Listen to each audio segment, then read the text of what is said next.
Good morning, YouTube. Welcome to the Reptile Barn.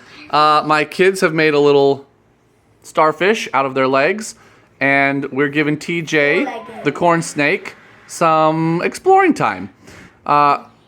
There's nothing really crazy going on here.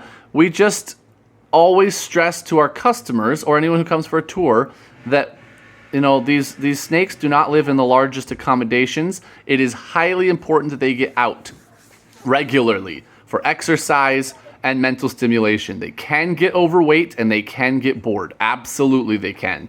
So handle your snakes. Let them go for a little swim. Let them climb on things. Take them places. It's important. It's a live animal, It's not like keeping a house plant.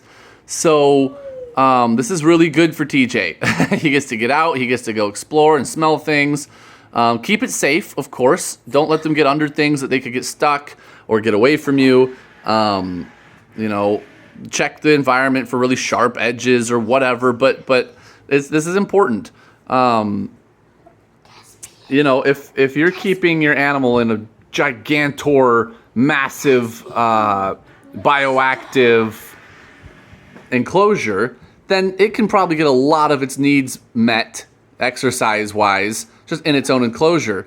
But the traditional either rack system or a 40-gallon tank, I do not believe that's the case. I think they need to come out for physical and psychological reasons. And if you have a well-adjusted, socialized animal that's not scared of you, then this should be a very enjoyable thing for your snake. Within reason, there are certainly species I would not recommend this, but all the popular ones, the corn snakes, BCIs, ball pythons, and whatnot, you should socialize when it's young, and then make sure that it gets to come out a lot. Oh, get him back in the circle, sweetie.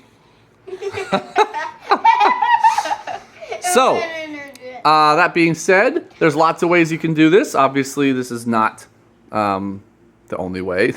Just handling your snake is plenty. They are not a high metabolism, high motor kind of animal, even really fast moving snakes. Compared to your dog, for example, that needs to be run or long walks on basically a daily basis, these reptiles do not have that kind of need. Just coming out to handle like this and slither around for a bit is plenty of exercise.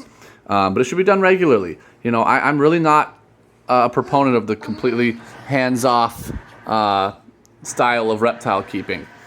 I think that it does your animal a lot of good if you socialize it and then let it out regularly.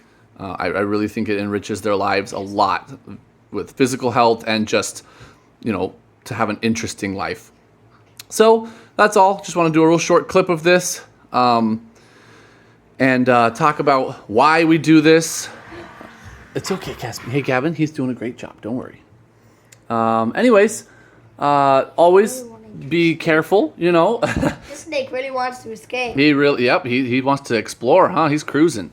Yeah, So, I wouldn't do this with, my little kids with a larger species, for example. You always need to use, caution. 2 adults is kind of a hey, Caspian, move slow with him. Move slow with him. If you have a Burmese or a reticulated python or something like that, I think it's a good rule of thumb to always have 2 adults at all times if you're going to do a handling session. Not that everyone agrees with me, but that's just kind of my opinion. But that is all I wanted to say. And thank you guys so much for watching. Till next time, we're the Reptile Barn.